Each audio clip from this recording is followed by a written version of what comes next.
I think we can start. I was waiting for the uh, representative, the Joint Secretary from the Ministry of Health and Family Welfare to join also, Shri Lava Agrawal, because he usually gives the introductory remarks. But I think he's held up with another meeting in the ministry. So I think we can start, and then if he joins later on, I'll ask him to give his comments. Uh, Thank you very much for coming on to this webinar, which, although is the last in the series that we have mentioned currently, we may extend it next week depending on what the ministry decides to cover some more topics, and that we will take a call on maybe over the weekend. Today, this is the last one, which is 10th in the series, is basically on managing diabetes in COVID-19.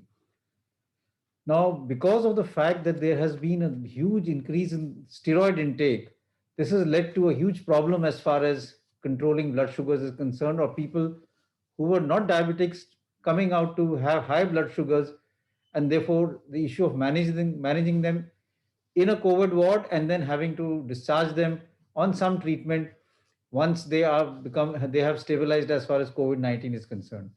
The challenge also is to treat diabetics who then suddenly have a very high blood sugar because of the steroid which are given, sometimes started at home.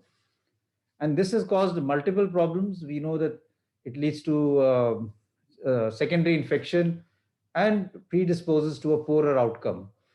Yesterday night, we were having a conference call with doctors from Gujarat, and this was something which came to me as a big surprise. They have more than 500 cases of mucormycosis in which they have recorded. They have wards, more than one ward, which is opened up just to manage patients with mucormycosis. They have a team of a physician, an ID specialist, an ENT surgeon, a plastic surgeon in various hospitals to manage mucor. And the data that they presented clearly showed that the link was basically with diabetes and steroid intake. Almost all their patients who had mucor had taken steroids. More than 90 to 95% were diabetics. And we also know that COVID itself leads to lymphopenia. It affects the CD4, CD8 cells, and thereby also predisposes to opportunistic fungal infection. There was also, although they didn't have the data, but we were trying to find out whether tocilizumab also leads to higher chance of fungal infections. But the link between diabetes, steroid intake was very strong. And this is causing a huge outbreak of mucormycosis in Gujarat. It's being reported now in various hospitals. Even in our hospital, we have around 18 to 20 patients that we've seen who have mucormycosis. So I think the control of sugars is becoming more and more important, not only from the point of view of treating patients properly as far as COVID is concerned, but even preventing subsequent complications. What is also interesting is we're seeing mucor happening now, even while the person is COVID positive. During the first wave, it would occur later on. Now it's happening even while, so we are having now two sets of patients, those COVID positive with mucormycosis we are keeping in the COVID ward, and then those who become COVID negative but continue to have mucormycosis. And the management strategy therefore becomes even more challenging because of these two sets of patients. But what really struck me when the late night conference meeting that we had with all the doctors from Gujarat was the numbers that they're seeing. To have more than 500 patients of mucormycosis in one state is very worrying. And what it means is that we all should brace ourselves for an outbreak of fungal infections happening across the country. And we can only prevent it by good sugar control, by taking good measures that the diabetes is well controlled. We have this webinar today on managing diabetes in COVID-19, which will basically be, the topic will be discussed by Dr. Yashdeep Gupta, who's a faculty in the Department of Endocrinology and Metabolism. And the panelists with me today would be Dr. Nikhil Tandon and Dr. Neeraj Nishchal. So I would now request Dr. Yashdeep to really start his presentation, and then we will have comments from the panelists and the questions after that. And of course, Rajiv is now back today. He was not there yesterday to sort of moderate the questions. So over to you, Yashdeep. Thank you, sir. Screen.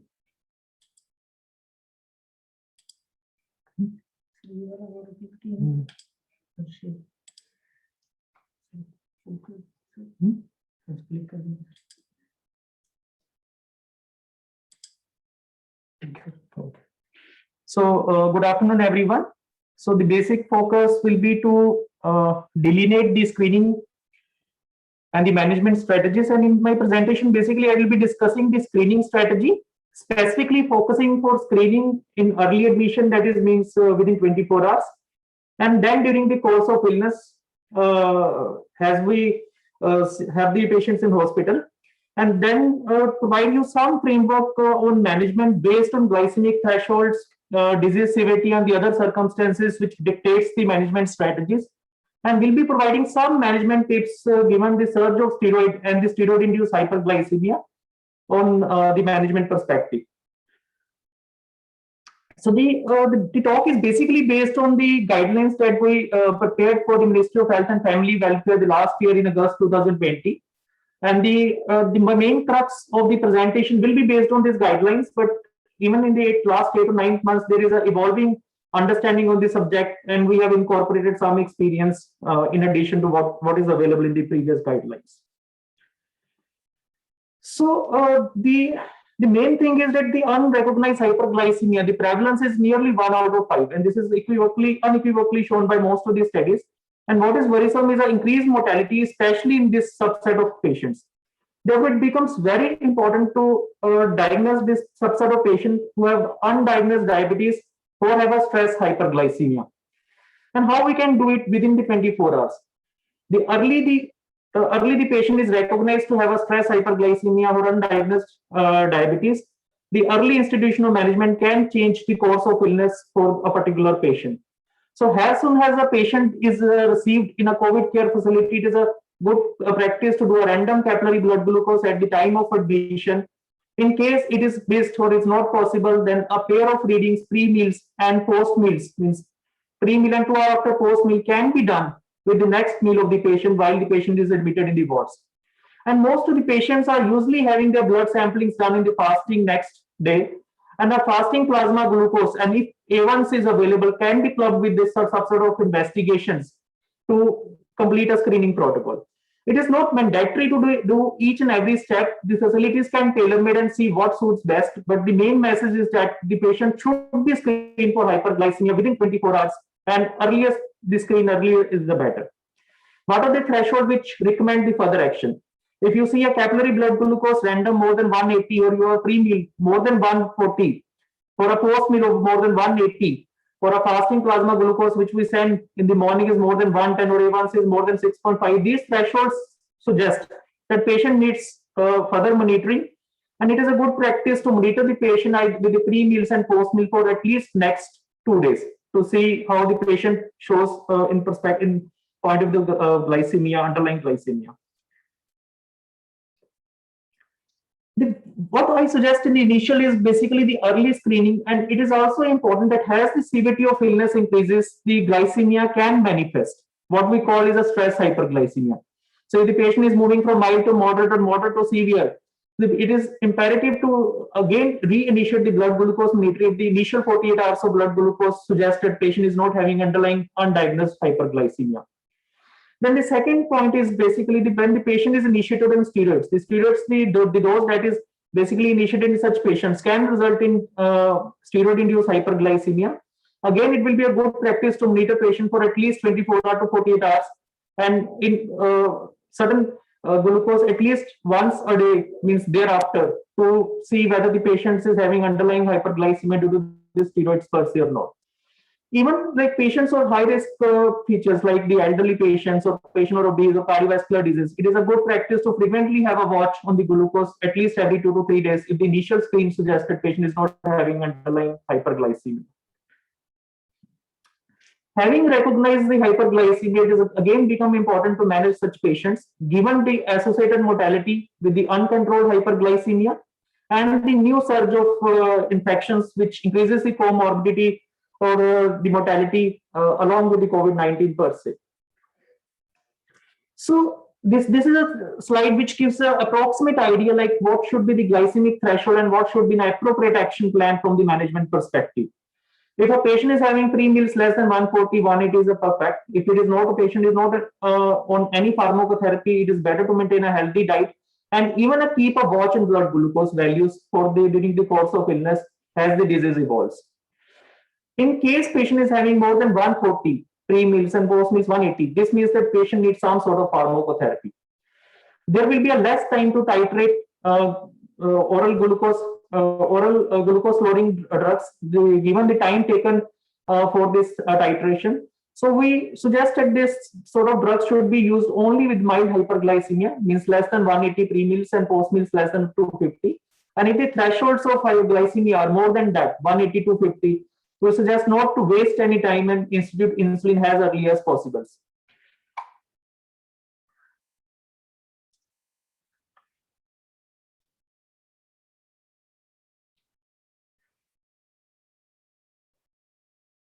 So basically, again, what need to be kept in mind again for the glycemic thresholds is basically there should not be any contraindication for the use of oral drugs, and the patient should have mild COVID.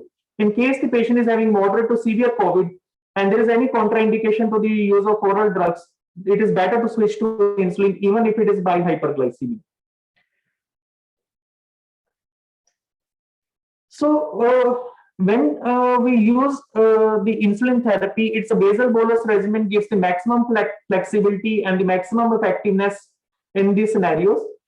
For a patient who is treatment naive, who is on oral glucose drugs, it is better to initiate on basal bolus with a 0.4 unit per kg per day, which can be divided into 4 equal doses. It could be 3 doses for the bolus insulins, which are given before breakfast, before lunch, and before dinner, and there could be 1 or 2 doses of basal insulin.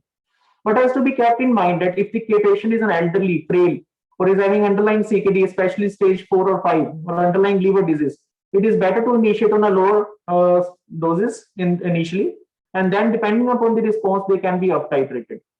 But in case the patients are obese and steroid, they will usually require more than 0.4 unit per kg per day, and the doses should be rapidly up titrated depending upon the response on the initial doses. The target should be pre-meals less than 0.40. It is better to keep above 100 to avoid unnecessary hypoglycemias in hospital settings, and the post-meal target should be kept between 141 to 180. Again, try to avoid hypoglycemia in such sort of patients. So the concept of basal bolus, and there is a basal plus, where basal plus is basically when you use a 1 or 2 doses of basal and less than 3 doses of prandial insulin. This is a slide which suggests that what means importance the basal bolus regimen has. That as we take 3 meals, there will be a postprandial excursions. So to control each of the postprandial excursion, you may need a prandial dose at this time. So given the patient takes 3 major meals, usually the requirement is for 3 major prandial doses, which we call the bolus insulin. And there is some surge in hyperglycemia even in the basal state. And to control that sort of hyperglycemia, it is necessary to institute a basal insulin. Again, the 3 tips which has to be kept into mind. 1, what should be the adequate postprandial excursion? Ideally, it should rise, it should not dip, and the rise should not be more than 40 to 550. If the rise of postprandial surge is more than 40 to 550, this means the insulin has to be increased to bring that surge within the 40 to 50 milligram per deciliter. The second thing is that usually the patients are advised 3 minor snacks, like mid-morning snacks, mid-evening snacks, or the bedtime snacks. The snack should be in a quantity that it should not lead to its own excursion, glucose excursion. And the purpose is basically to avoid hypoglycemia. So it's a 3 minor snacks. And as you see that as we proceed from pre-meals, there is a postprandial excursion, and by the next meal, it should calm down at the same baseline level.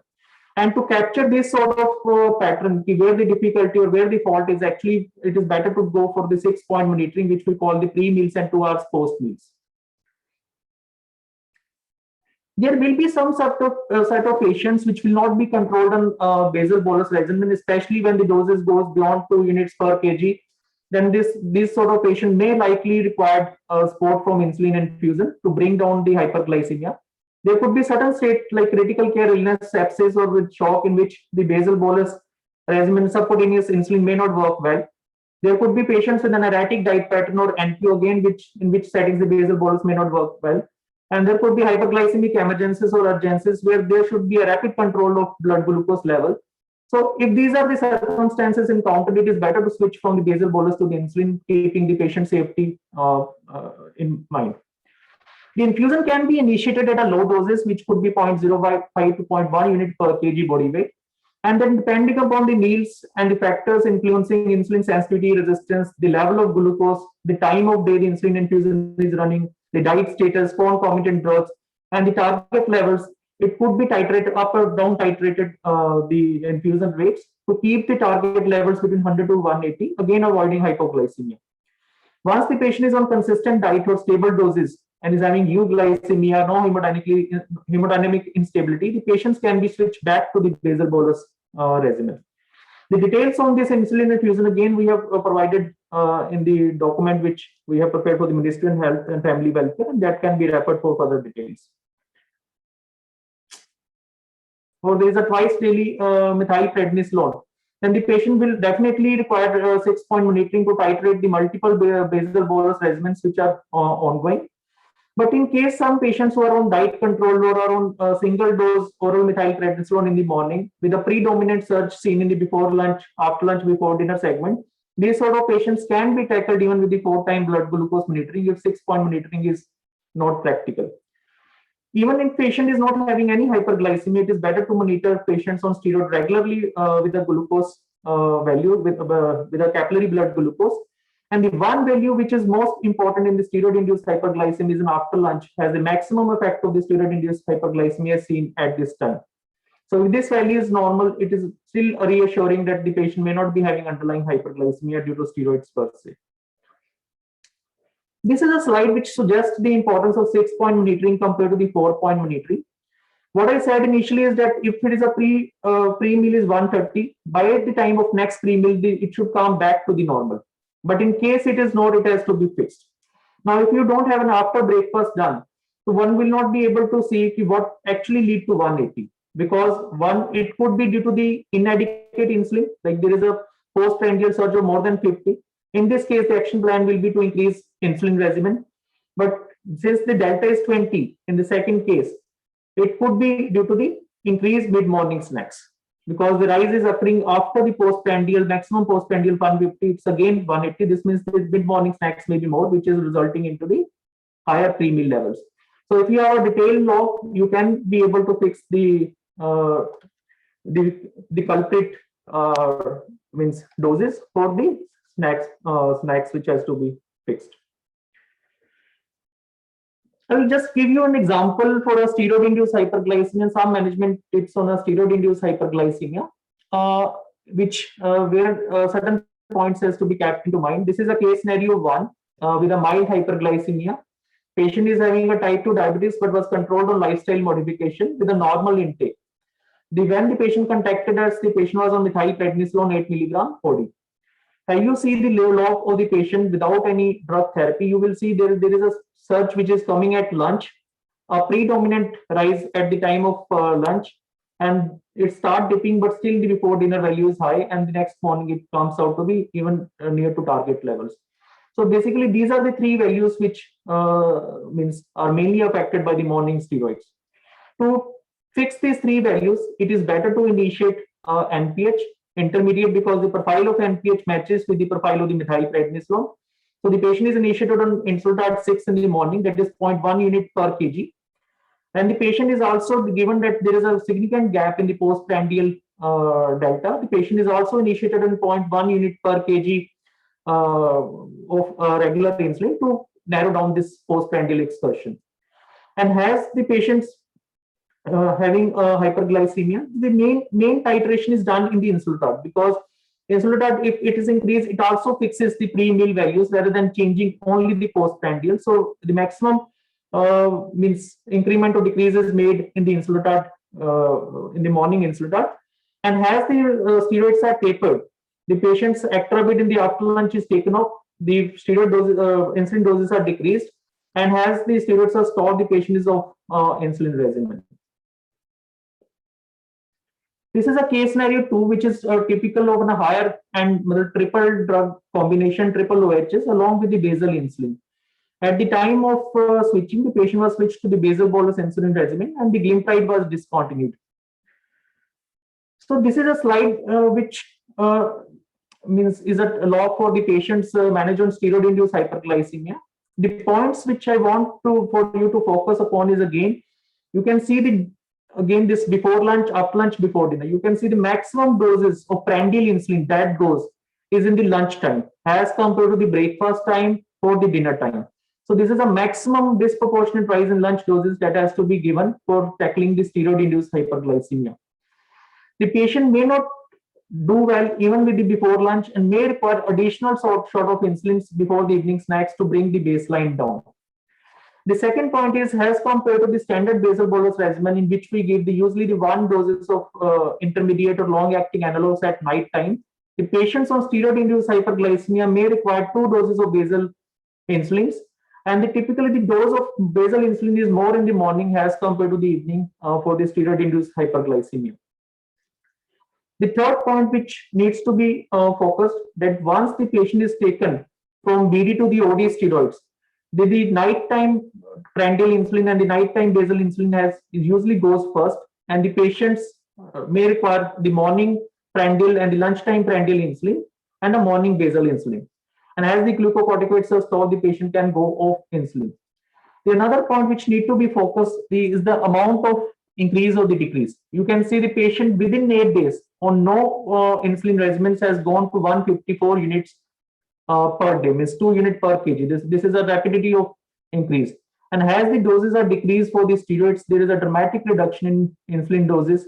And as the glucocorticoids are stored, the patient is again back to 0 unit.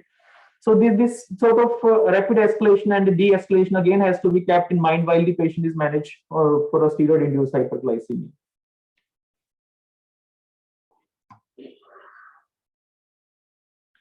So at the time of discharge, again, it has to be kept into mind that the patient's regimen at the time of discharge depends upon the previous diabetes status, previous medications, what are the drug requirements during hospital stay, and the glucose levels at the time of discharge. It is also imperative to provide patient advice regarding diet and exercise, the tips for hypoglycemia management, insulin technique, how to maintain a log, how to self-adjust insulin while at discharge. It is also important to provide the guidance on the monitoring, that at least the monitoring is required for next 6 to 7 days if the patient was on steroid, and then the regular monitoring depending upon the patient's status. And then it is also important to follow up patient either in person or through tele after discharge for proper management.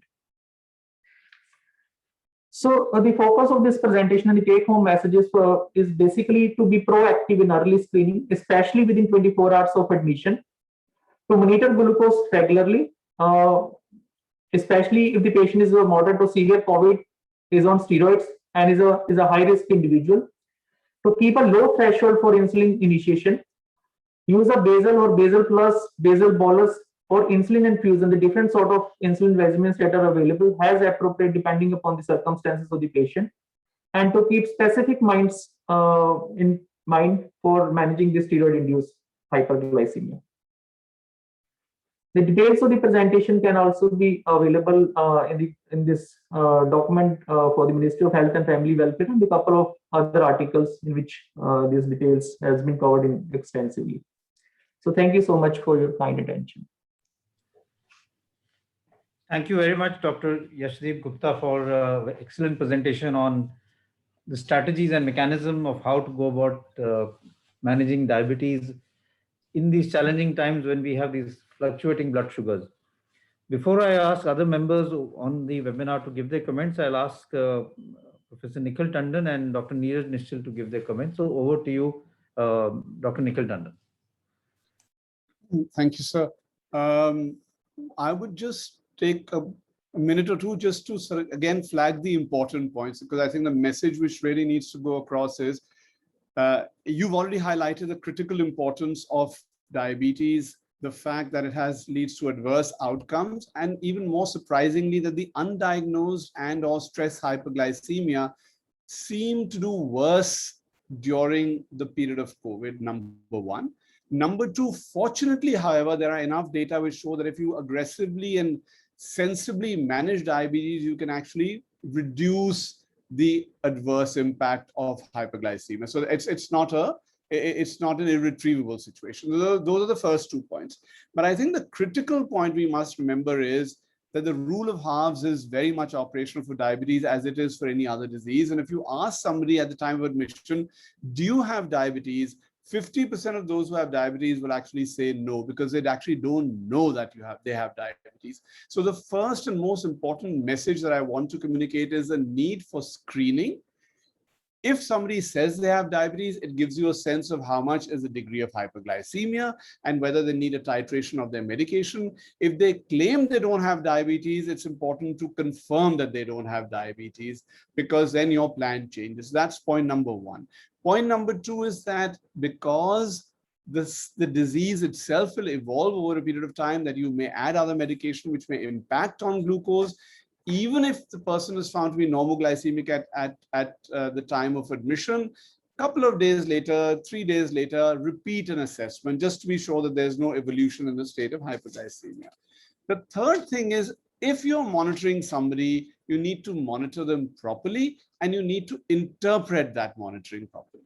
Right? So again, just doing a fasting PP is not going to be good enough, because all the fasting value is telling you, supposing you're on insulin, is what the nighttime basal insulin is adequate or it's not adequate. Therefore, you need, as was shown in the various logs by Dr. Yashdeep, you really need to be able to demonstrate the efficacy and adequacy of each dose of insulin that you're given. Here, the issue of steroids becomes very, very important, especially in monitoring, because people often end up looking at just the morning sugars. And as we tried to explain during the presentation, with steroids, your worst phase could actually be early afternoon to early evening or late evening. So if you're just doing an early morning fasting workup, you may actually miss the peak hyperglycemia and not even plan to address it. And that becomes very, very important. The monitoring also is important. I'm sorry, I'm being very repetitive about monitoring, but really this disease evolves. The stress of the disease varies, the stress of the medication varies, the patient's dietary intake varies, and therefore having a handle over the prevailing glucose becomes very, very important. I think the one slide which Yashdeep was looking for towards the end, which got perhaps missed out, was a reference to diabetic ketoacidosis and or hyperosmolar states, which can happen. The point we need to just remember out here is that, especially in a ventilated patient who goes into a hyperglycemic emergency like a DKA, the insulin requirement is invariably about twice as much as somebody who's not. So I think that's important. They are hugely insulin resistant. So there you have to be very aggressive in up titration of insulin. It's rare, fortunately, but it can be a big, big struggle when it happens. And therefore that's important. I thought, sir, but we can talk a little bit about mucor, but we can come back to that a little later, and I'll stop here for now. Thank you. Neeraj, any comments from your side? Okay. Any comments from people on the panel, and or their experience? And I'll ask Rajiv to then take over the questions as they come. Thank you, sir. If there are no specific comments, then we'll just go over to the questions that we have. We have a few to start off with. So I think one of the simple ones would be for many people, particularly residents who've been working in their regular wards and now go on into COVID areas. So how effective is sliding scale along with the basal bolus insulin for managing steroid? Okay, I'll ask Nikhil to answer that, or Yashdeep, because most people in medicine would use just a sliding scale and decide on that. So your comments, Nikhil. So I would make a plea for not using what is a conventional sliding scale, right? What really happens in a sliding scale is that you look at a sugar value and you react to a sugar value, which may not be the best way of handling. In case a person has a reasonably stable trajectory, looking at the day's log, you should actually predict and plan for the next day's sugars. So you're giving not only a preprandial regular insulin, but you're also giving a basal insulin. And the important thing here is that, I'll give you a simple example. If you had said that no insulin, if the pre-breakfast value is 100, right? And therefore you skip insulin altogether, the very large chances that by the time you come to lunch, they would have hit 200 or something. And then you're chasing sugars at that point in time. And that's what the conventional sliding scale does. So stick to a basal bolus, tweak it as per monitoring. Obviously, you'll have to play it by ear because there will be circumstances. I said, patient suddenly is not hungry, is not eating well. You can draw an inference from the previous day, but you might need to tweak. But don't only react and respond to a preprandial value to take a decision on what insulin has to be given. And continuing on the insulin and particularly on the government hospitals, there's a question here which says we only have plain insulin. So here, see, there is, if I don't know if it's an availability issue or it's a cost issue, because the basal insulin we are referring to could be standard NPH, which is as expensive or as inexpensive as plain insulin. In fact, if you see the guidance doctrine that we've made and the projections that we do, we only talk of conventional regular and conventional NPH. We're not talking about analogs anywhere. The reason why you need a basal insulin is that if you only give 3 shots, one before each major meal, your morning fastings are invariably going to be bad. And if the person is on steroids, then you are virtually impossible to manage them only on preprandial shots of insulin. So you need an NPH. That is definitely something which an arrangement should be made. In fact, when we started the various COVID facilities, we made a list of medication, which we shared with the faculty in charge of all the COVID facilities. Please keep this in your wards. And therefore, we'd actually added both regular and NPH in that list.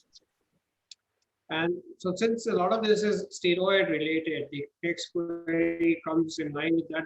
Does the steroid make a difference? Which steroid are you using? Is there a different ketogenic value to different steroids or diabetogenic value to different steroids?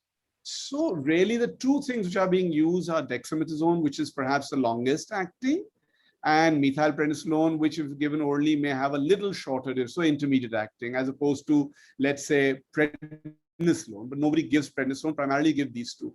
In both instances, you'll get a longish effect. There are dose-to-dose equivalences, which are well known and well described.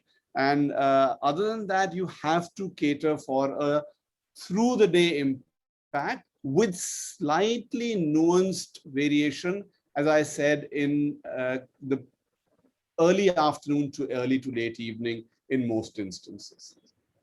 And you see, I can just ask Neeraj if he has any comments in the Yes, type of steroids that are currently being used, because this is also an issue that needs to be sort of understood. Yeah, so most of the time we, especially in sicker patients, we are using it in twice daily dosing most of the time. So had we been using it once a daily dose, then of course evening would have been a more serious concern. But here, since we are using it twice a day, so actually round the clock variation in sugar is very important. And one of the most important aspect is these patients are usually bed bound. Their physical activity is almost negligible, and their appetite is almost negligible. Most of the time they are on mask, so they also don't feel like eating. And most of the time it's really difficult for us to make them feed because they are worried that if they take out their mask, they are going to suffer from that. So these aspects have also to be kept in mind, that what is the food intake of the patient, what is the calories intake of the patient before deciding how much insulin we are going to give. And if a patient is diabetic, invariably they are taking some of the oral anti-hypoglycemic agents. So whether to continue with it OHA and just shift to basal bolus regime, and everything has to be considered actually. So insulin, easier to titrate, but patients still prefer to be on OHA rather than shifting to insulin because they are scared of multiple shots of insulin. So these all practical problems we face, but of course we have a wonderful endocrine team who is able to handle all those things, but the same cannot be said about other centers.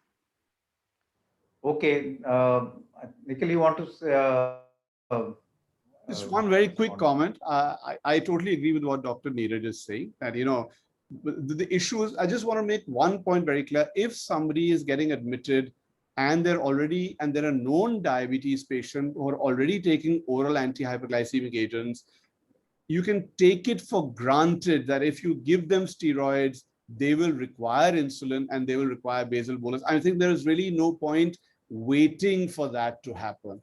It's a given. I mean, I think that's something which we should effectively, when you're writing it in the instruction book, start steroids, you should write it in the instruction book, start insulin, because it's going to happen. I mean, but I think that's something which is very clear, that it will definitely happen in anybody who's diabetic, who's on oral agents. Okay, just to carry that forward, I'm just going to ask a sort of a provocative question. Would you really say that giving steroids 2 or 3 times a day is better than giving it once a day from the point of view of controlling blood sugars? So if you were to say, let me give methylprednisolone in one shot a day rather than giving it 3 times a day, what would the endocrinologist sort of advise the clinician to do? So I'm going to try and be as diplomatic in my response out here. But listen, the reason why steroids are being given are to primarily address a disease, right? And I therefore will defer to the judgment of the primary care team. If they think once a day is good, let it be once a day. If they want it twice a day, then twice. We're not dictating that. It's our job to enable that monitoring is done appropriately, and we'll manage the sugars. But really, the primary decision will be with the infectious disease pulmonology team. Whatever they think is best for the patient must be done. We'll fix the sugars. That's our job. Okay, so I'll take, you see, we must also be aware that very few institutions would have the privilege of having a team like yours available to help them. And therefore, when we address these COEs, we're actually addressing a lot of smaller centers and often going down to tertiary tier 3 cities. So would you recommend that they follow the one guideline that you've put out, or would that be enough for them to handle everything? So listen, guidelines are guidelines, right? I mean, we must understand that, we must realize the limitations, but the guideline which we've made gives you a broad framework, right? And then, as Neeraj mentioned and I mentioned, there will be other variables in the mix. So guidelines can give you a broad thing, start this approximate dose. But the key thing is to be able to monitor the sugars and interpret. I think Yashdeep showed a couple of really great examples showing that, a sugar, if you don't monitor adequately, you may not be as equipped to make the right dose change at the right time. So the framework provided in the guidelines, I think, is reasonable. All the examples which we've done today, those sort of examples have been provided in the guidelines. And honestly, I mean, we're very happy to be there for remote hand holding if it is required, but the local physician will be able to handle it much better because they'll be seeing the patient, they'll be knowing exactly what's happened to the patient and what are the other variables which are coming into play. So, but as a broad guidance, I think these guidelines are a good starting place. Okay, I think Dr. Atul has raised his hand from AFMC.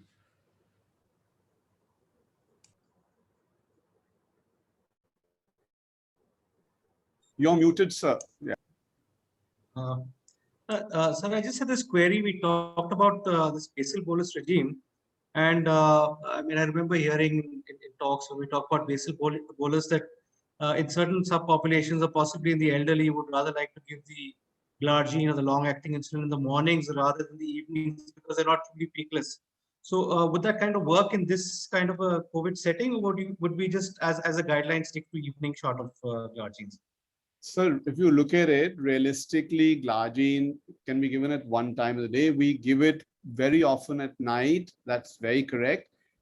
In certain circumstances, actually, morning may even be better.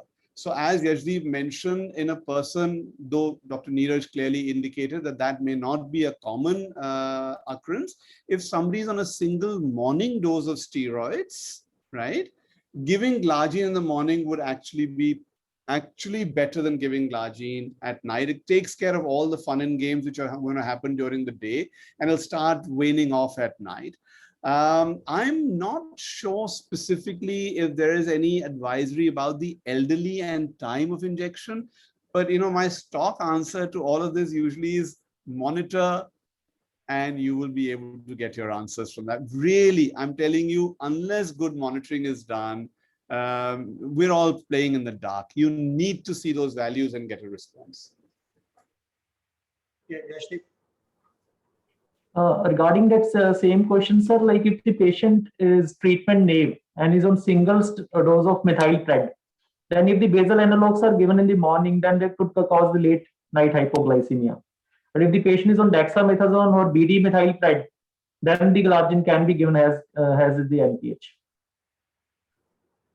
So treatment naive, single dose methylpred, in that subset of patients, glargine can cause late night hypoglycemia.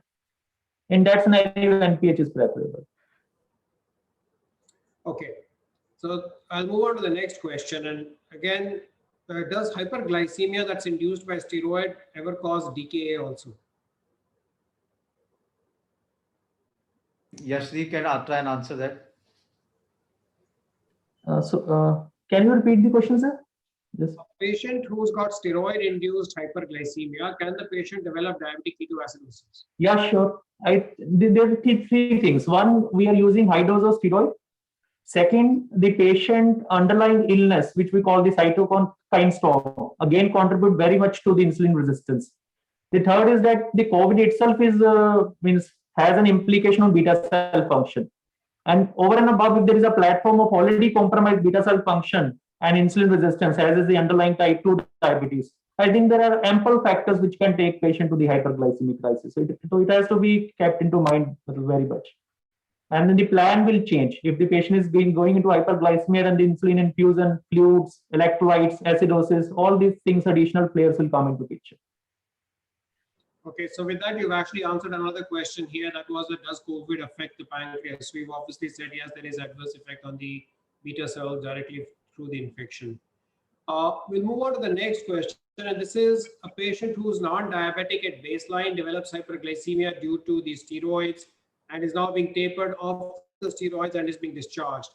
So two questions here. What is the advice on discharge? How frequently do you monitor? And is it likely that the patient will continue to require anti-diabetic therapy? So Nikhil, you want to take that? And then I'll ask Neeraj to say sort of what is our policies. So I can speak to some extent on this, but at AIIMS, by and large, the duration of steroid exposure is relatively short. I mean, they go as per the guidelines. It's not like for weeks at an end, which really means that there will be a rapid onset, equally rapid offset of hyperglycemia. With that, there is no sort of, if this person's steroids have been stopped before discharge, I think they should continue. They can actually even go home without insulin, monitor, because I think that requirement of an anti-hyperglycemic therapy will wane off very, very fast. A couple of days of 200 sugars is not going to harm anybody, rather than imposing on them the need for giving injectables, etc., etc. But again, I think Neeraj may be in a better position than me to answer that question specifically. Yes, sir. So while discharging a patient, we prefer that patient may have sugar level of 200 for a couple of days. That's not going to harm him. But if that patient lands up into hypoglycemia, that will definitely cause lots of problems. So our policy, usually most of these patients are discharged on tapering dose of steroid if required, and that is usually on lower side. So we anticipate that even if hyperglycemia is happening, that is going to settle within the next maximum 10 days. So whatever their pre-admission OHA, and if we thought, okay, no, this sugar was not well controlled prior to coming to us, then we might add something to that. But yeah, strict monitoring of blood glucose at home is something which we always advise, and they are provided with a number in case if they are facing any problem, then they can always get back to us so that we can advise what needs to be done. But again, it's something which we have to assess depending on the patient's situation, and like I said, guidelines are not guidelines, so we have to tailor according to the need of the patient and what is best for the patient. Thanks, Neeraj. So the other question stems from the same thing. What is the prognosis for the diabetes in such patients? No diabetes at baseline, needed insulin while they were on steroids, now being discharged maybe off steroids and without insulin. What is the prognosis? Are they likely to require it again? Is it predictive of a future diabetes? Okay, Nikhil, you want to answer that? So, I mean, it may be predictive of a future type 2. These people may be predisposed, but it really depends again on how sick they were and how much steroid they were given. Because if you're really unwell and you're given bucket loads of steroids, then anybody will become diabetic at that point in time, right? Otherwise, so in that sort of circumstance, when they settle down, it doesn't necessarily mean that they'll again ever have diabetes in future. But if they unmask their diabetes on even a relatively smaller dose of steroids, then I think they should keep a watch. But there are other things which they need to be also understood. If there was a family history of diabetes, if they're obese, if they've got other markers which are indicative of their propensity towards diabetes, they should keep themselves under check. Okay, the next question is shifting off oral hypoglycemic agents. So if a patient is becoming hypoxic, should we stop metformin and can we continue the other OHAs with insulin while the patient is on steroids? So continuing metformin or continuing OHAs with insulin? So mild to moderate disease, or definitely mild disease, no hypoxia, you can actually continue metformin. The moment there is hypoxia, we would actually recommend discontinuing metformin because the combination of hypoxia and metformin in that circumstance may predispose somebody to lactic acidosis. And it adds to the complexity of management for the treating team, right? The other agents which we are reasonably happy to use are DPP-4 inhibitors because they are not likely to cause hypoglycemia. They are not usually associated with any of the more sinister adverse effects. We don't like giving sulfonylureas because you can actually cause hypoglycemia, especially if there's it's a variable appetite. You don't like giving a glitazone because it may cause edema if there's a borderline cardiac status and or the COVID itself impacts on the heart. It can precipitate congestive heart failure. So, and SGLT2 inhibitors, because they may actually cause dehydration and they may cause euglycemic ketosis. So really what we do is, if there's not severe disease, we can continue with metformin and the DPP-4 inhibitors, add insulin if the sugars tend to rise. If they become unstable, then, just stop the OHA and then just manage with insulin alone, because then you'll be juggling to, listen, you have to make your own life simpler, right? You don't have to keep, if you have to start keeping a look at 20 different things while the patient is sick, why don't you remove a couple of things which are going to make your life simpler? And therefore, what are the indications for an insulin infusion? So maybe Yashdeep can jump in and take, we've sort of prescribed thresholds and yes. Yeah.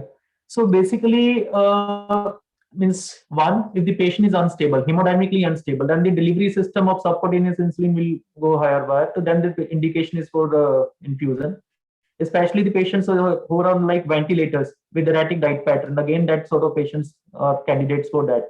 Then hyperglycemic crisis. There is some sort of urgency. For example, a surgery means due in a near 3 or 4 hours. Like this sort of patient should be put on the insulin infusion. And then there will be a challenge like the patients who are having more than 2 units per kg requirement of basal bolus and still the glucose are running like 300, 400s. I think it is better to break the insulin resistance and with the high dose of insulin infusion. So these are the certain clinical indications for initiating insulin infusion. And is there any date? Yeah, sorry, you wanted to say something? No, I was just saying, I realize that infusion is not very popular on the wards because it's labor intensive. But if the patient is that ill, there's a good chance that the patient will be in an ICU sort of setting, and there'll be a little bit more by way of resource. There is a suggestion which I have made in the past for somebody on infusion, because you need an hourly, 2-hourly sugar measurement. You can consider installing a sensor because After that, all you need to do is actually put the reader. You don't have to prick the patient repeatedly after that. But again, these are things which the local treating team can decide whether it's convenient or not for them. But monitoring becomes very important in infusion. You can't put them on an infusion and then say, ki hum kal dekhenge sugar ab iski. It has to be done with reasonable frequency. And the other question that probably correlates with this is, are we trying to say that you need a tighter control in COVID patients than you may possibly look for at other times? So is a tighter control more judicial in COVID situations?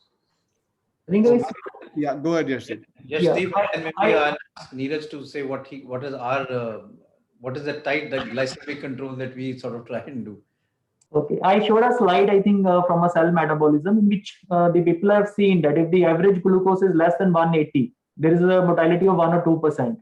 And if the average glucose is more than 180, the mortality is around 10%, nearly 10-fold higher. So I think we should go for a tighter control. But there will be a challenge when the high dose steroids are there. It's almost very difficult to achieve less than 180, but then a little bit higher, less than 220, could be kept for a glucocorticoid induced hyperglycemia, but not more than 220 in any case.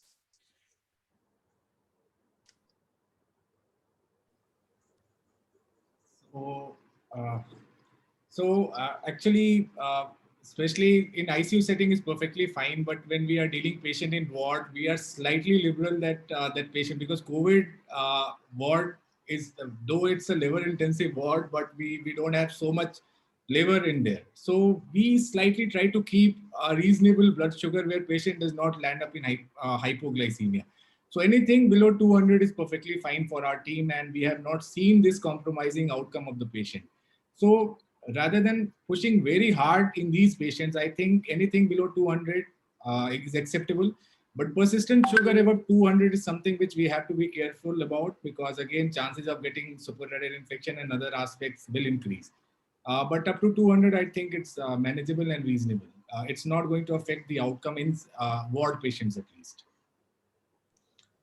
I think that is a good point, because you don't want someone to have hypoglycemia and not being able to pick it up, especially in a COVID ward where you have issues of residents being posted there, PPEs being worn, and the challenges that is out there. So keeping it around 200 or less, around between 160 to 200 would be better, rather than trying to go in for a very tight glycemic control, which we also know from data in critical care is associated with higher mortality than keeping it on the higher side.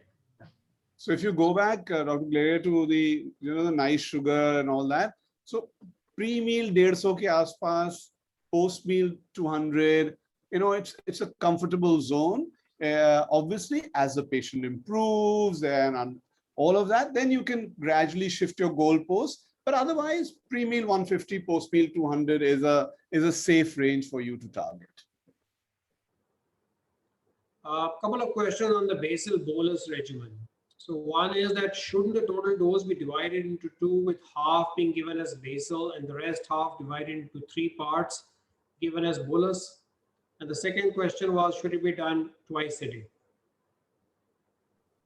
So Yashdeep, do the maths bit, please. Thanks. So this like the initial dosing is basically a rough guide for initiation, right? Once you initiate even like 1 meal, what response is coming, you can judge from a 1 meal. If it is like, I am starting from 180 and give 10 Actrapid, and 180 is going to 350. I know 10 is not working. I may land up in 12 or 13. So this is a rough guide for initial 24 hours, and obviously then the subsequent response will dictate what sort of titration is required. And it's not, if we start with the equal doses again, hyperglycemia, disproportionate increases in before lunch, disproportionate increases in before breakfast. So I think this should be taken as a rough guide rather than like a hard-based outline. And what should be kept like how the patient is responding and how we need to titrate depending upon each particular segment. So 2 doses, next question is regarding 2 doses pre-mixed. Obviously, anything, if it is no insulin versus 2 doses, it is better than compared to no insulin. But again, if you have a 4 doses insulin, it is better than the 2. So it depends upon your level of resources available and how tight you want to keep, right? And again, the patient factors, how the patient wants, how the doctors. So now, more the insulin doses, the better the flexibility, better the efficacy, and basically it's a path between the this one. So the other question. So you want to add some?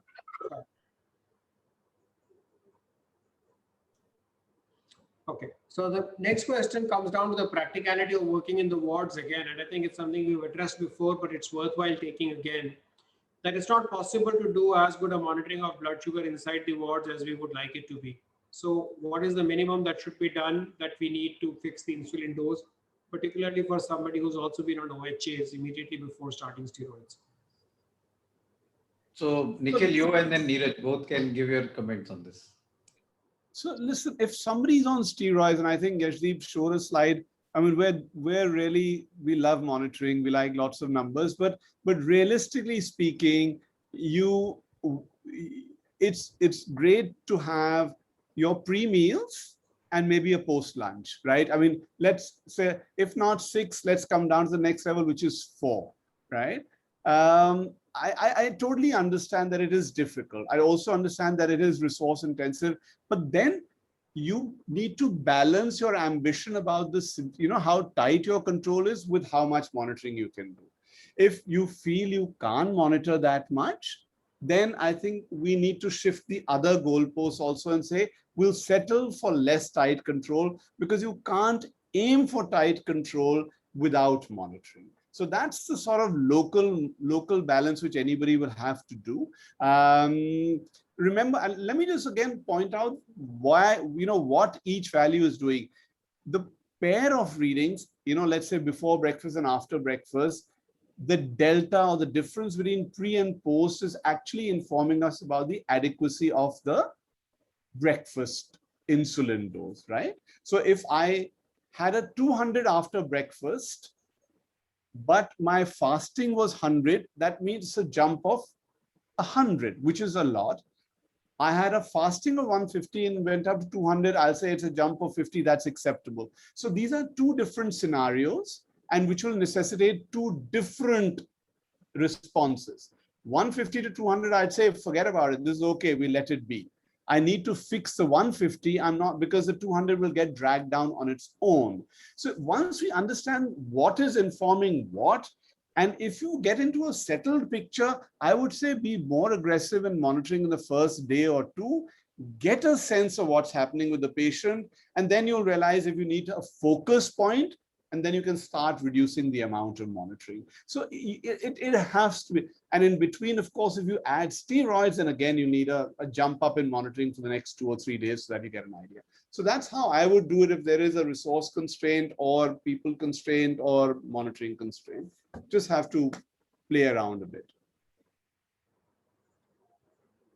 Okay. I thought Neeraj might want to jump in here and. So again, this monitoring is not an issue at our center, but again, like Sir said, it's always nice to have a pair of readings before each meal so that one can decide the adequacy of the insulin requirement. So that's what we usually follow, but we are able to monitor our patient for 4 to 6 times depending on the patient's acceptance, because we have to keep into mind whether the patient want to get pricked or not. So we try to justify our pricking and try to minimize as much as possible so that patient is comfortable and we are able to take a call what amount of insulin is to be given. So it has to be basically individualized according to need of the patient and need of the treating team. Okay, so the next question, it appears that it's come from somebody who's not actually a physician, but may very well be a physician. Why not? Okay, I'll just put it up anyways. So the question is, can I have a chocolate while on steroids? Will it increase my sugar even if I'm not diabetic?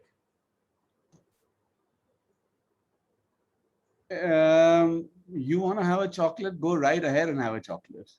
Why should I stop anybody? Yeah, absolutely.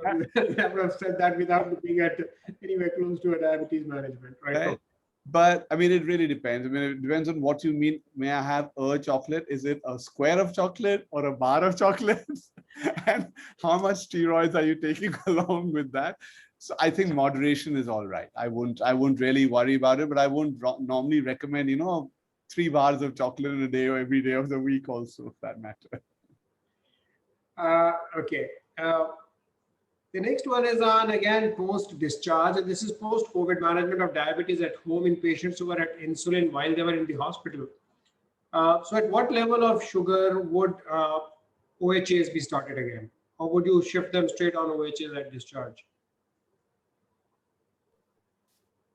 So so they have stopped their steroids, you're saying, right? They may have steroids. It isn't specified. Some may actually be continuing steroids or tapering them off. Right. So if they're on steroids, the odds are that they went on insulin because of steroids and they're still on some sort of dose of steroids, they may need to continue on insulin for a period of time, right? If they've come down to really low doses of steroids, they may get away with, one shot of NPH, that's a basal, and maybe a shot at lunchtime or something, because let's say they're getting 2 milligrams of dexamethasone in the morning or 4 milligrams of dexamethasone in the morning as a single dose, they may get away with less. So, but the moment they stop steroids within a day or so, they should be happily back on their oral agents, which they were previously. But this is really guided by the testing at home. Unfortunately, that will be required. And what I thought is maybe not a bad time to point out, we've just about decided and we've just initiated this, this patient service, is to provide a contact number for patients who were on insulin for the duration of their stay in a COVID facility, have been discharged on insulin because of the prevailing high sugars, to contact an endocrine team so that they can share their logs and we can advise them. Some sort of hand-holding by a clinical team would be useful in that decision making. Difficult for the patient to take these decisions on their own. And the next one now is a very specific question.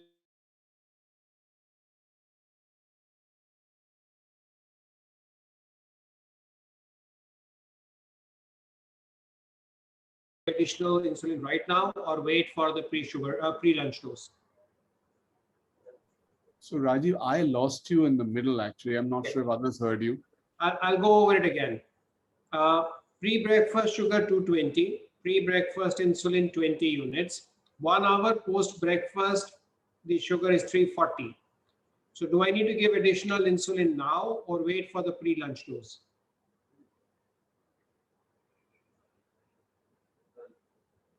You're still mute.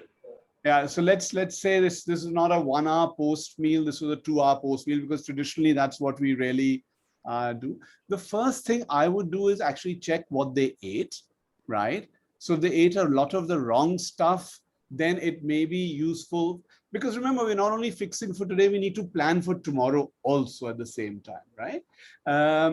So the two halves are figure out what they ate so that we can plan for it tomorrow.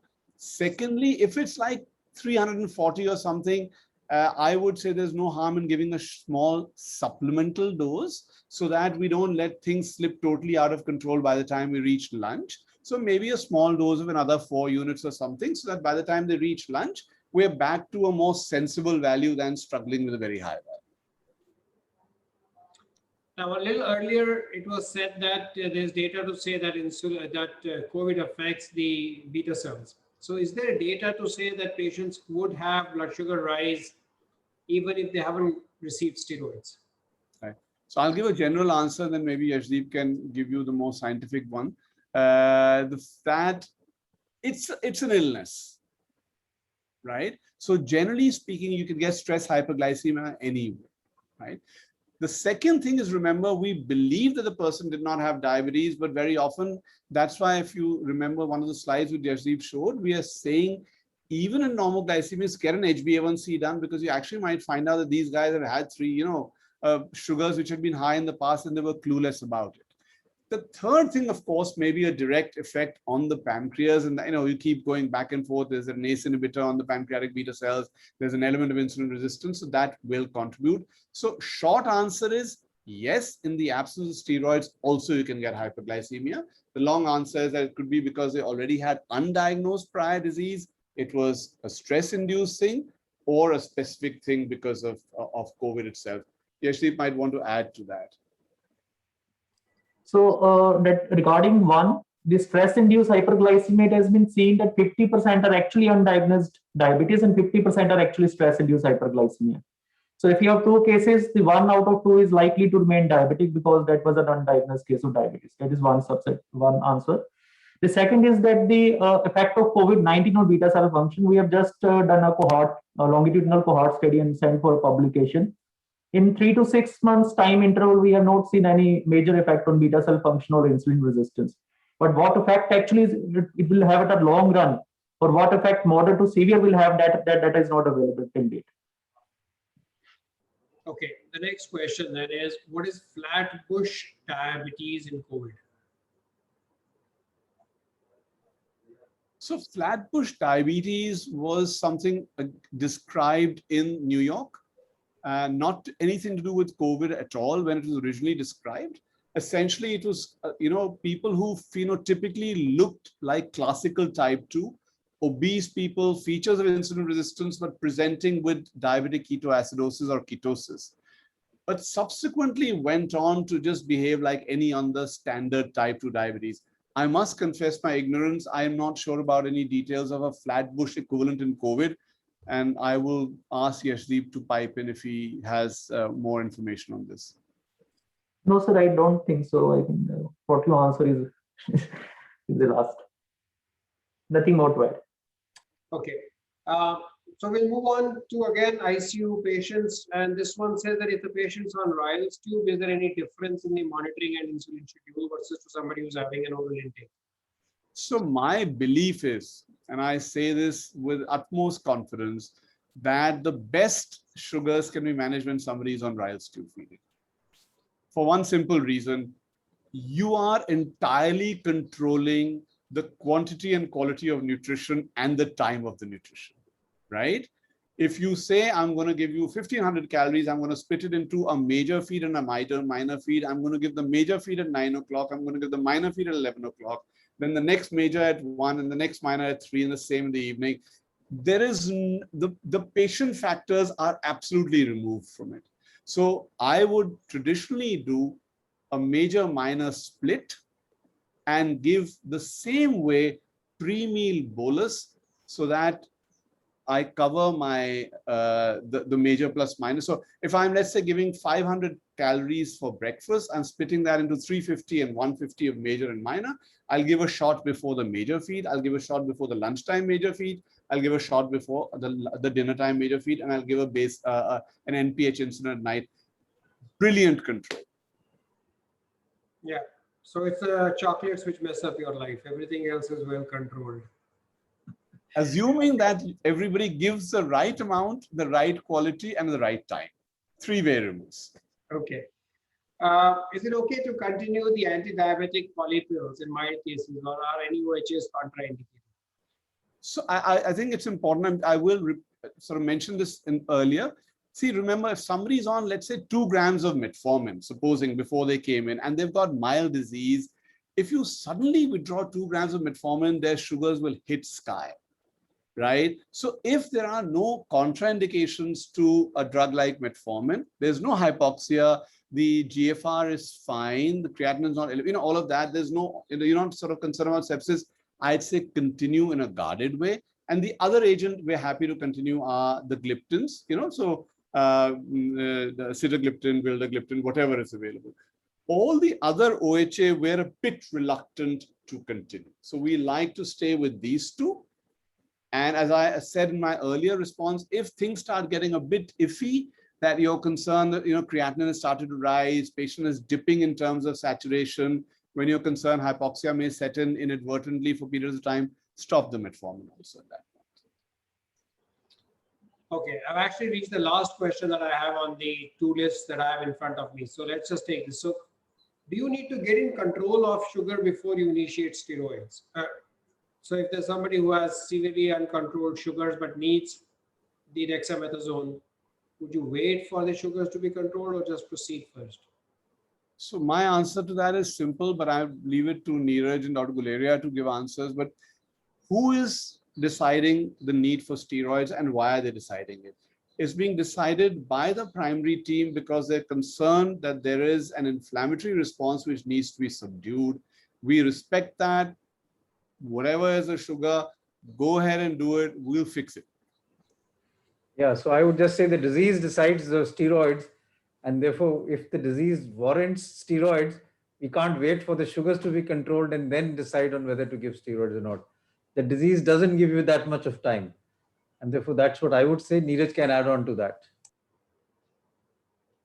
Yes, sir. Of course, the timing of steroid is very important. We can't start it too early. We can't delay it for too late.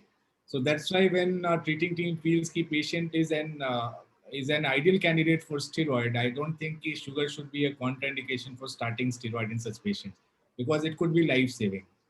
Of course, sugar control is also important, but steroid in such situation usually is life saving. So we should not wait. Right. So I've reached the end of the questions that I have on both the lists, sir. If you would like to say something in addition. Rajiv, maybe we can request Dr. Guleria to just talk a couple of minutes on mucor at this point in time because it is critical and we can chip in if need be. Dr. Guleria? So before you do that, sir, I'll just take one question which I now remember it had come up very early, and maybe it's a part of your mucor issue. Can we give posaconazole prophylactically if you're starting steroids or the patient has diabetes? So no role for that. Neeraj can add, but there is no role of prophylactic posaconazole or any other drug for that matter as far as giving it if you just start steroids. So now our worry is regarding the way we have seen HRCT chest. Now we are going to see CTPNS, which is going to be very rampant in few days. And of course, everybody is going to talk about posaconazole because it's an oral drug. So everybody is going to hoard this posaconazole and everybody is going to use or misuse it left, right, and center. And I think it's right time that we put an end to this problem right at the start. We nip it in the bud rather than waiting for things to escalate out of control.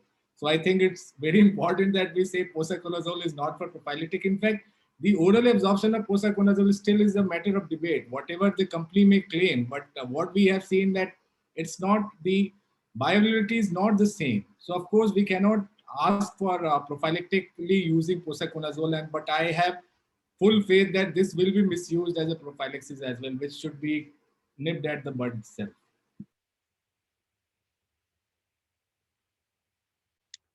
So you want to comment on the mucor? Okay, I'll just mention that, although I think I was thinking that maybe if we continue these sessions, we should have one separate talk on mucor itself. But like I said, the data that we had based on discussion from Gujarat, and if you review the literature, does suggest that in the second wave, there is an increasing number of cases of mucormycosis being reported. And like I said in the beginning, that the data that we were able to get from Gujarat in the meeting that we had with their doctors yesterday night was that they have more than 500 cases. And this is only in the government sector. They didn't give us the data from the private sector. So this will become much more. And then in all hospitals, they are now forming a combined team of a clinicians, an ID specialist, an ENT surgeon, a neurosurgeon, and a plastic surgeon to operate upon these patients. And they are having a whole list. In one hospital, they've already done more than 90 surgeries. That's what I was told for these patients with mucor. And they are now looking at doing regular nasal endoscopies in all of these patients who have some suspicion that they come with headache, some degree of visual complaints, and are being picked up earlier. Now, one of the reasons that they said is being picked up earlier is that post-COVID or during COVID, patients are very conscious of any symptom that they may have because of the panic and fear that they have. And possibly that is why it's being picked up early rather than what was happening in the past, that mucor was being picked up rather late when there was significant degree of spread of the disease or erosion of the bone and things like that. But having said that, I think the focus has to be on preventive aspects. We really can't work on having such a huge number of cases. And therefore, judicious use of steroids, good control of diet, and this is something that the government is also pushing now aggressively. ICMR had formed a group to look at coming out with guidelines for management of mucormycosis during COVID-19. They have come out with one-page leaflet, which they are now translating into various languages also to disseminate throughout the country. But I think from the medical fraternity point of view, and that the reason why I'm talking to all of you is, since you are going to be part of the center of excellence, the regional and the state centers, it's very important that upfront we start educating doctors in that area about the problem. First is how do we prevent mucor? Then second is how do we really have a index of suspicion of diagnosing it so that we don't miss it. It's not something that is easy to diagnose. You will always have a possible or a probable case, but for a definite case, you will need to have a biopsy to be able to show that this is definitely mucor. And then the fact that you will have to really look at the treatment strategy. Giving antifungal alone is not the treatment strategy. It's a combination of antifungal and debridement and surgical intervention that really is able to decrease the morbidity and mortality. There is enough data which suggests that just giving antifungal itself in mucormycosis doesn't work. You will have to have a surgical team with you. So that is very important to keep in mind. The other important thing is that there has been a lot of rumors going around, and that's also looked at. Is it linked to oxygen intake? If the patient is taking oxygen, does that predispose to mucor? The data is not there, and what I found very interesting was that I think the data presented from Gujarat, around 5 to 10% of patients who developed it were not admitted. They were on home isolation. So they were on home isolation, started steroids at home, and then came to the hospital with features suggestive of mucormycosis and were diagnosed with mucor. So it doesn't mean that it's happening only in hospitalized patients. There are patients who are at home, and because of they are getting steroids but are not becoming hypoxic but are taking steroids at home, sometime at a very high dose, it's creating a problem. I mentioned this in the past that one patient whom I shifted to the trauma center, he had set up an ICU at home and he had been given 500 milligram of methylprednisolone at home. So I have never figured out who prescribed the methylprednisolone, why it was given, but I think it was more of a panic and a knee-jerk reaction. So if you're giving such high dose steroids at home, then you are predisposing an individual to developing opportunistic infection. And your sugars will go haywire. COVID itself predisposes to fungal infection. Therefore, you are actually looking at a huge outbreak of fungal infection in the country. I mean, Gujarat is just one state which has picked it up early, but I think we are going to see it in many parts of our country for the simple reason that steroid intake has jumped many times during the second wave. And I think it's very important that we as a team really work aggressively for trying to prevent this, educating people that steroids are not something that can be taken lightly, and especially if you have underlying diabetes, or if your diabetes is not controlled, you have to aggressively work in getting your diabetes under control. These are important messages that we need to put forward. There is also a lot of push from the ministry to try and educate doctors and healthcare workers and the general public about this. We already see this huge issue in the media about this black fungus, which is causing a problem because it's becoming now more and more sort of apparent in the general media also. But I think we need to also present it in a scientific manner in terms of the do's and don'ts. So that is something important. If there is a need, we could, if we continue these sessions, we could have one session which could look at specifically mucormycosis and COVID-19. Nikhil, you wanted to say something. So a couple of small points more for your reaction before anybody else. I was just wondering, and maybe Neeraj can also chip in there, like, patients are examined on a day-to-day basis when they're admitted in the COVID ward.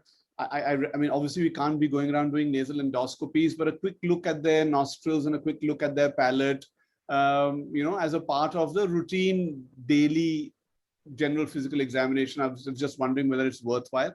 But perhaps more important was in the discharge summary of patients who have been on insulin, were on steroids, had uncontrolled sugars, etc. This point is very clearly made that in case you have these 1, 2, 3, 4 early warning symptoms, please report back immediately, and we facilitate a process for that so that they know where to come. Because as an endocrinologist and in our series pre-COVID, what we've seen is once the eye is clinically affected, we've never saved an eye. We've never ever saved the eye. So loss of vision is then we're basically trying to save lives. which is a horrible thing to happen for somebody to lose their eyes. So, I was just wondering if that, especially the discharge part, I think should be something we should focus on. So I agree with that. I think the bottom line is, how do we sort of have a low threshold for diagnosing it? What should be done? And then how do we follow a flow chart in terms of what could be the simplest thing that one could do? I remember 2 weeks ago, I'd gone to Jhajjar, and we have more than 500 patients admitted there. I'd gone in and taken a round, and there was this patient who was a diabetic, poor control, and he had blurred vision on one eye. And then we got a CT of the sinuses done. He had features of mucormycosis. We shifted him here, and he's now under Dr. Alok Takkar's care because he has sinus involvement also. But what I'm trying to say is that if you don't suspect it, you will miss it, and you may have significant, let's say, deficit which occurs, which is irreversible because of the fact that if you have rhinocerebral mucormycosis, it can sometimes cause significant degree of morbidity and mortality. Therefore, the challenge that we have is, how do we develop a flow chart which will really say, if you have these red flags, move ahead and suspect mucor in the background of diabetes and steroid intake, then this is what you should do. If that is there, you could start off with the X-ray PNS, you could say get a nasal endoscopy done, or consult someone, or look at the nose and the palate, some sort of a chart. And then if you need to take a biopsy, what was mentioned also by our mycologist, Dr. Immaculata, yesterday night, that even if you took a nasal, you put in a swab and you took a swab which was properly this thing, she said you could at times get some idea if there was fungal infection in that by just looking at a stain. So some simple method we need to really start working on, which can be done, let's say at a smaller hospital, for them to really be able to diagnose it either on a clinical basis or some simple lab test that this could be mucor, and then we move forward in terms of the treatment strategy. I was thinking that maybe we at AIIMS could form a small group which could work on this and try and develop something which is more evidence-based, looking at the literature. But there is a need for us to do this early rather than late, because the data that you're hearing from Gujarat is really frightening. I mean, to have them present data of 500 cases of mucormycosis, I mean, I was really taken aback. I mean, you wouldn't expect them to be able, and this was only in the government sector. They said we haven't even collated data from the private sector. But I talked to a person who has a private hospital there. He was ringing me up because he was having difficulty getting amphotericin. And he told me that they have a whole ward which is looking at, it's a 200-bedded hospital. And I think they have around 20 to 30 admitted patients who are having mucormycosis. So if you were to look at the combined government sector and private sector patients of mucor, the number there is large. As a matter of fact, I was wondering, is there some sort of variation in the types of patients that they're seeing there? But I think there's much more diabetes in Gujarat as compared to some states. I mean, as someone put it, richer the state, more the diabetes. So maybe that is the reason. So any comments from you, Nikhil, or anyone else on the group? So just to say that, after our earlier discussion yesterday, Alok we put together a small group at the moment to start working on what you said. Hopefully in a couple of days, we should have some sort of action plan. But I think my biggest concern is going to be, and I don't know, is going to be availability of medication. I think that is going to be a bit of a huge. Yes, this is something we flagged today to the ministry also and the pharmaceutical secretary, that we need to start working aggressively now rather than having a shortage later on, as we've had with other drugs, and to start approaching other manufacturers for making amphotericin, because they were making, a lot of generics were being made some time back, but then that had stopped. So we need to really push for them to start making more and more generics as far as amphotericin is concerned. But let's see. But my concern is that if we are having so many cases, we may really have a shortage of antifungal drugs.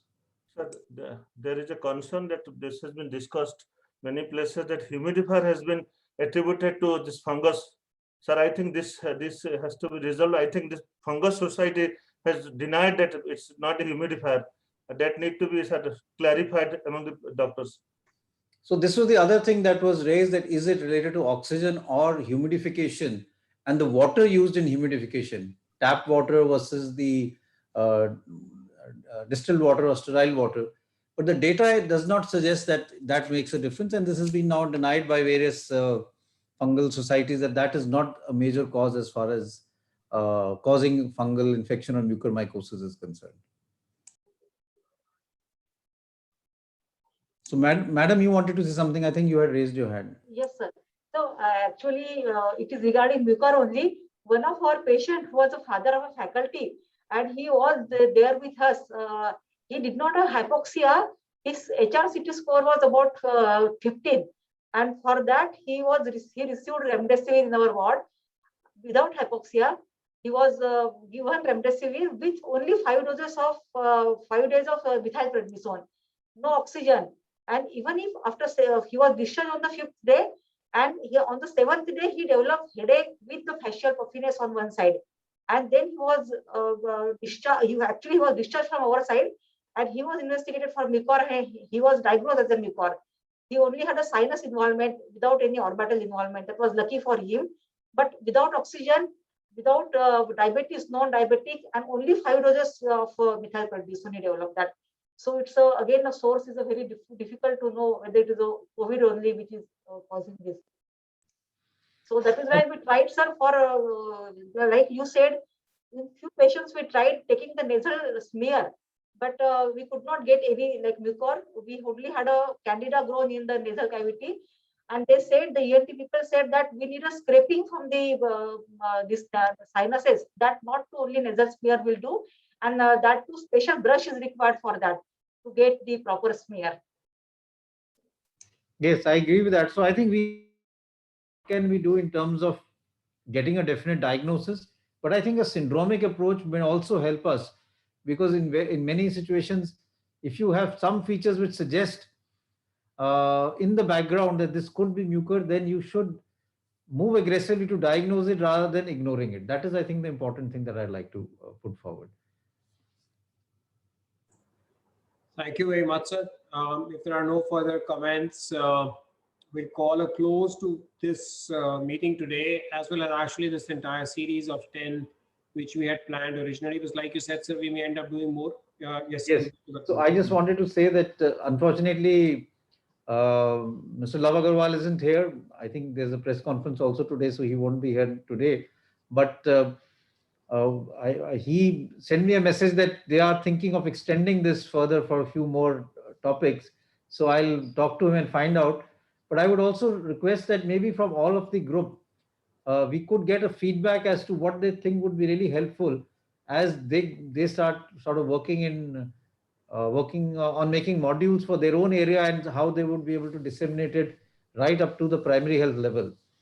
So that feedback would also be useful, because if we have to really sort of make a slide set which we can then share with everyone, which is practical and useful, then we would need a feedback. Some of the talks have maybe been very high end. We were able to understand it, but maybe if we were to really give the same talk to someone at a primary level, it may really need to be edited to some extent. So I think that is another thing that we would need to do.